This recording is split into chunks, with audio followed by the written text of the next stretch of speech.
Welcome to the SImple Sophisticate podcast, where intelligent living is paired with signature style. I'm your host, Shannon Ables, and whether you're listening on your commute, exercising, working in the garden, or sitting down with a hot cup of tea or a café au lait, thank you for tuning in. Let's get started.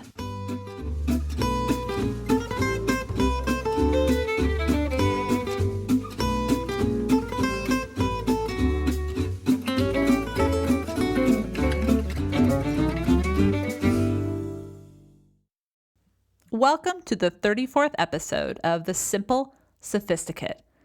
Last month, we talked about how to master our cell phones in a 3-part series titled Life in Tech. So this month, I'm going to dive into the idea of email etiquette. As we all know, this is typically the preferred method in our professional worlds and often with our friends and family. So I'm going to share 15 specific rules or ideas, because everyone's going to maybe tweak it or hone it to fit their lifestyle and their jobs best, that help us to communicate better, because ultimately that's what it's all about, how to communicate better with those we work with, care for, and love. But let's start off with a quote by Sydney Harris. She says, "The two words information and communication are often used interchangeably, but they signify quite different things. Information is giving out.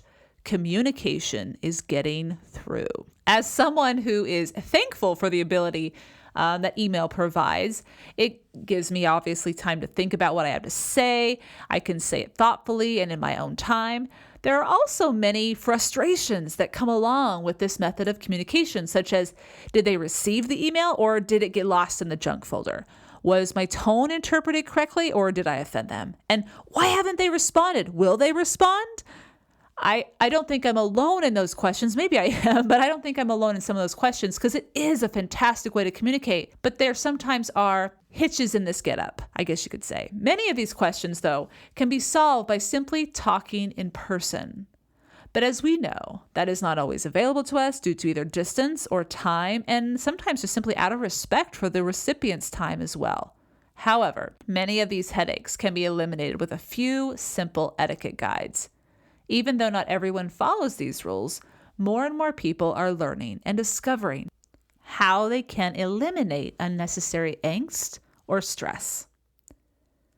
From when to respond, or if you should respond, I'm going to break down what is and isn't a good idea based on the relationship you are trying to establish with the recipient. So let's get started on the 16 ways to master the email. Number 1. Add a clear subject line. So this is such a simple thing to do, but sometimes we forget about it. And I love that most emails actually, if you leave it blank, will actually prompt you, do you want to add a subject? And I think that's a great idea. It may get annoying sometimes, but when we think about it, this is only out of respect to the recipient. We're respecting their time, and so that we can let them know clearly what we're trying to talk about. It's kind of like texting. Let them know exactly why you want them to call you. If you're leaving a text to call me, don't just say call me. Tell them why you want them to call you, right? So the same kind of thing with email. This tells them if they need to open it up now or if they can wait. Now, it doesn't mean that they should delete it unless it's junk mail, but obviously if it's coming from you, it's not junk mail. But it's just out of respect to the recipient. Be succinct in your subject line, but be informative. So number 1, add a clear subject line. Number 2, select a professional or grown-up email address. One of the first items of business that high schoolers are instructed to do when it comes to applying for scholarships and college entrance is to make sure their email address is appropriate and professional to the degree that they need it to be. Now, this is becoming more and more ingrained in the students, and it's been impressive to see how this seems to be the common wisdom. Most of them seem to have figured this out on their own, but I can remember a few years ago, it was like, no, that's not a good idea. You don't want to say that in your email address. But it's amazing how many adults haven't figured this out as well. So, and it's easy to change. I know you have to tell everyone your new address, but that's a simple email you can send out to everybody. And it's always a good idea to come across to set the correct impression. whether it's with friends, but especially if it's with your job. First impressions are powerful. They may not seal the deal, but they'll keep the door open for you to seal the deal when you do what you need to do. So number 2, select a professional, grown-up email address. Number 3 is to double check the recipient. We've all heard the horror stories of sending the email to the wrong person, and that's obviously not what any of us wants to have happen. We don't want to hurt anyone's feelings. We don't want to spoil the surprise. So a word of advice actually was suggested on the internet that I came across, and they said, write your email first, write the content first, leave the to address blank. Just leave it blank so you can't accidentally hit send out of habit. Then once you're done with the content, obviously do all your proofreading, which we'll get to talk about a little bit later, do everything you need to do. Then decide, who am I going to send this to, so that it's very clear that that particular person needs it and you're being very selective about it. So number 3, double check the recipient. Number 4, refrain from the reply all button. Now, there's another no-no that is often learned the hard way, and that's when we send an email to people that don't need it. Or same kind of thing, you send something and you forget to take certain people off and they didn't need to or should not know that information at all. But the other part of it is a lot of times it doesn't hurt anyone's feelings. It's just that they don't need to know the information. So why clutter up their inbox? They will appreciate it. They will never know that you did not send it to them, but not having to deal with one more email is always a good thing. Number 5, step away from the all caps key. Most of this is already known by many people, but still, some either didn't get the memo or they like to talk very loud even in email. If you want to emphasize a point, why not use italics? They work just as effectively and are the default form of punctuation when it comes to fiction or nonfiction. So number 5, step away from the all caps button. Number 6, choose and use paragraph breaks. Just as bloggers have learned this trick, not to overwhelm the reader with one huge block of text, because we need to focus the reader's attention. And that is what happens when we are able to break up our paragraphs. It's easy to get lost in a long, lengthy paragraph that drones on, and the information may be vitally important, but it does, if it goes on, you often lose people. So break up a long email with clear paragraph breaks. And I'm talking leave a completely blank line. Don't just indent, just leave an entirely blank line. Again, this focuses the attention of the reader and it helps them understand what you want them to walk away from the email knowing or doing for them. So 6, it's all about format. Choose and use paragraph breaks. Number 7, keep it brief. If you have to write a lengthy email, follow number 6, which we just talked about, but otherwise get to the point. Your recipient will thank you, and they'll be able to easily get to whatever it is you want them to do, or delete it if they've already done it. That's simple. Saves them time, saves you time from having to write a long email. Number 8, include a courteous greeting and salutation. On the initial exchange of emails, always make sure to include a warm hello, such as a good morning, or inquiring about their day or an event that you knew they were involved in. Just try to make it more personal. But at least, and if you don't know the person that well, then just simply make it friendly, courteous, in other words, so that good morning. And be sure to bookend your email just as you would a letter. Sincerely, all my best, look forward to hearing from you, whatever it is, to signify the end. Now, the younger generation, as I've been receiving different emails and such from the younger generation, a lot of them don't do this. They don't have the intro and they don't have the salutation at the end. Now, some of them will at least have the to Shannon Ables or to Miss Ables, whatever it is, but very few of them will have a salutation. And it really just, it's the last thing you see. It sets the final tone. Often it's a way to express appreciation. You may be saying thank you at the end. I don't know. Depends on what the email's about. But it definitely is better to weigh on the side of caution and do it than to not do it. Now, after the initial exchange, you may be going quickly back and forth with your emails, and obviously you're not going to say the same thing at the beginning and end of every one of those if it's just a short little conversation. But this all depends on who the recipient is. Is it your boss? Is it a colleague? What's the topic you're talking about? Always be aware of the relationship you're trying to maintain. Number 8, include a courteous greeting and salutation. Number 9, limit exclamation points. As in writing any effective prose, it is the diction, not the punctuation, that will convey the appropriate mood and tone of the email. Save exclamation points for dialogue and internal jokes the recipient indeed will understand. Just put them away, shelve them away. Number 9, limit exclamation points. Number 10, be conscious of your tone. In other words, limit or completely eliminate humor if in all doubt. Speaking of tone, as we mentioned in number 9, I've had the opportunity to work with someone who is extremely gifted when it comes to conveying humor in their email. Part of why I always interpret the tone, whether it's sarcastic or self-effacing or just absolutely absurdly humorous, is because I've had many conversations with this person face to face. This can't be said for every person we are emailing. A lot of the times we're able to get away with a facetious tongue-in-cheek tone when we know the person that's receiving it knows how we speak, knows our sense of humor. So if you're ever in doubt, don't use humor in email. It is especially important that we write clearly and respectfully and in a straightforward manner to people we work with or people we don't know. And always reread emails to check that tone. Does it convey confidence or insecurity? Does it sound appreciative or whiny? We all have most likely made mistakes in this arena, but the power of a good email is being able to establish an effective tone. If you can do that, you will be able to move mountains with your keystrokes. So number 10, be conscious of your tone. Okay, we have 4 more to go on our list of email etiquette, but I'm going to quickly take a 1-minute break and I will see you on the other side. Be thinking of email etiquette that you found to be effective too, because I'll be asking for feedback when this is all over. I'll see you on the other side.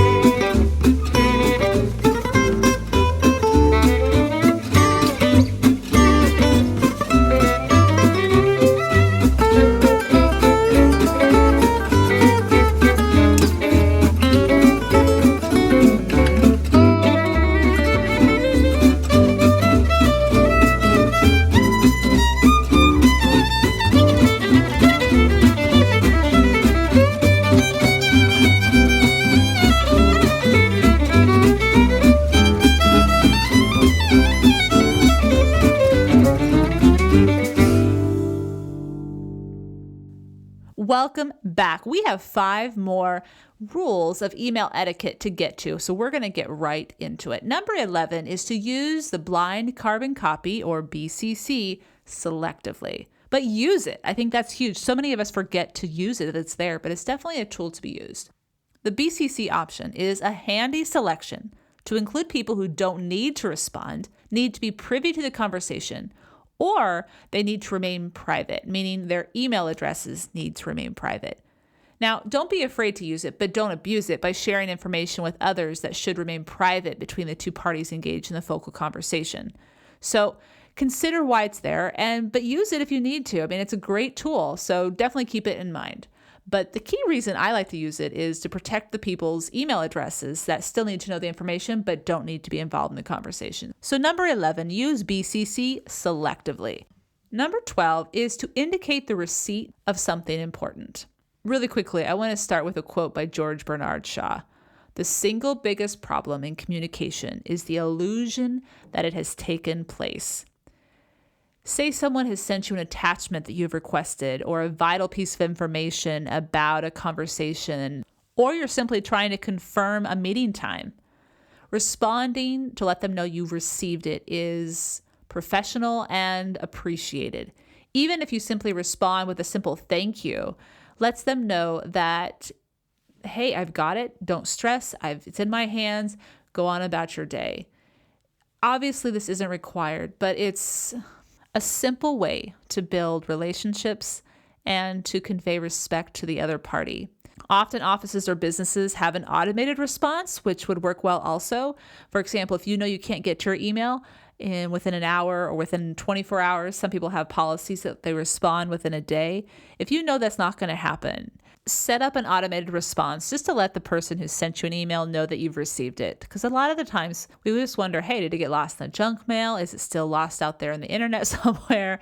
Did they receive it? And that just lets them know that yes, it did. Either way, depending on your inbox and how much email you get, determine which best works for you. The key is to establish clear lines of communication. Again, it's all about building those relationships, building those networks.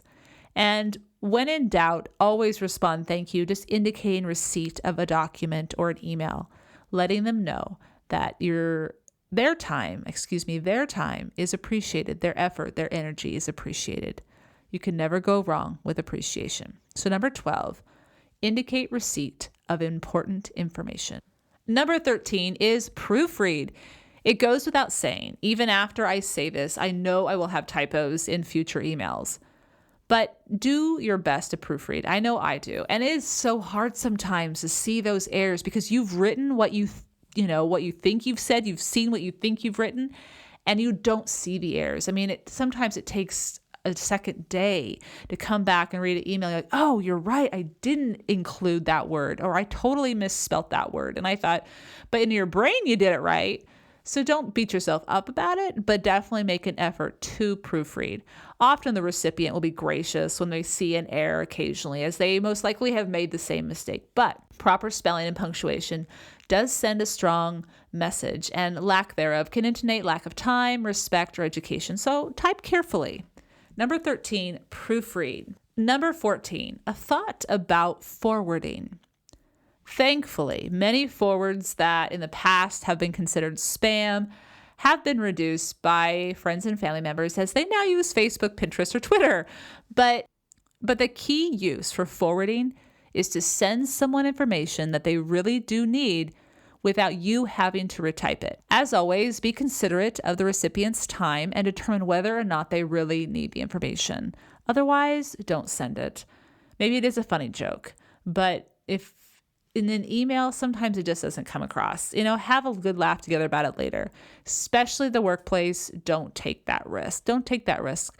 But again, with all of these rules, it comes down to what kind of relationship the communication is between and what your style is. These are just suggestions. So number 14, a thought about forwarding. Number 15, last but not least, understand cultural differences. If you communicate with recipients of another culture, they may have a different expectation as to how you go about getting to know each other or how you're going to go about sharing personal information. Just be sure you're privy to what these customs are because you don't want to offend them, especially in business. You don't want to offend them, obviously in personal relationships too, but they may be more forgiving.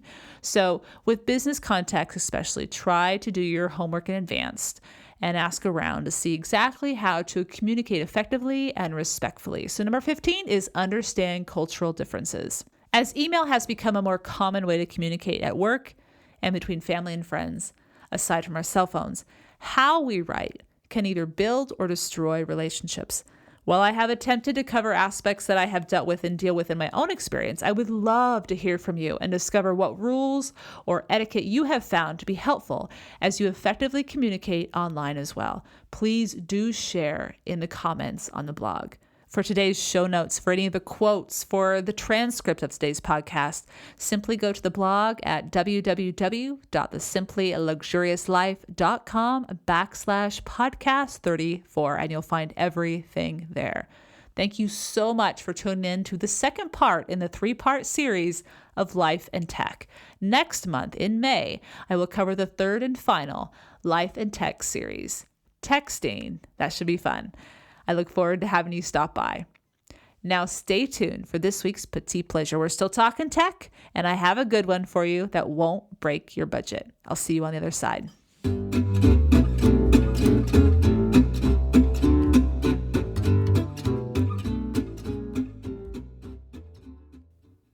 All right, so this week's Petit Plaisir is something to do with that tech gadget we always have on our persons, our smartphones. And you may remember a couple years ago, if you've been a reader of the blog, how I mentioned I didn't care what my phone case looked like. I just wanted to make sure it had a kickstand. That's what I was adamant about.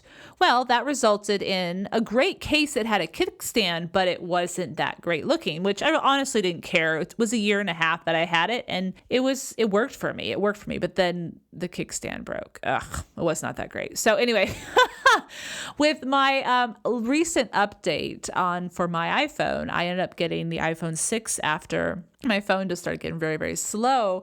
And I vowed I would consider aesthetics as well as the necessity of a kickstand.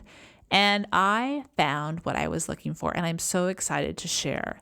So this particular case from Versus is a leather wallet case, and it's ideal for my lifestyle, but I have a feeling for many of your guys' lifestyles as well. It comes in many different colors. I got mine in dandy brown, but there's red, there's blue, there's whites and golds. There's so many different colors, greens as well. And what I love about this is that it keeps 3 different cards, or what I do is I carry 2 cards, and I actually am able to carry a few business cards as well. And it's still able to magnetically snap together.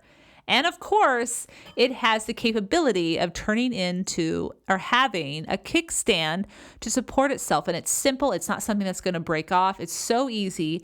And it doesn't include any contraptions as well. So it's very, very simple. I'll show pictures on today's show notes of it actually performing this particular function. But it's less than $22. And I cannot recommend it more highly. It's a quality case, and it fits the iPhone in there very securely. You're able to take pictures, no problem. It's very, very sleek and simple. And again, there's so many colors. So less than $22. Protect that phone. Again, I think you'll love it. If you're looking for one, there's one available for iPhone 6 and iPhone 6 Plus. Similar to shopping for a great handbag, has to be functional, has to be affordable, and you want it to look great and last, right? So this one I think will do that. It's done it so far. I've got a lot of compliments on it, and I'm loving it, which is most important, I think, right? We're the ones using it. For links to Verus's leather cell phone case, as well as pictures of what it looks like, visit the blog's show notes at thesimplyluxuriouslife.com/podcast34.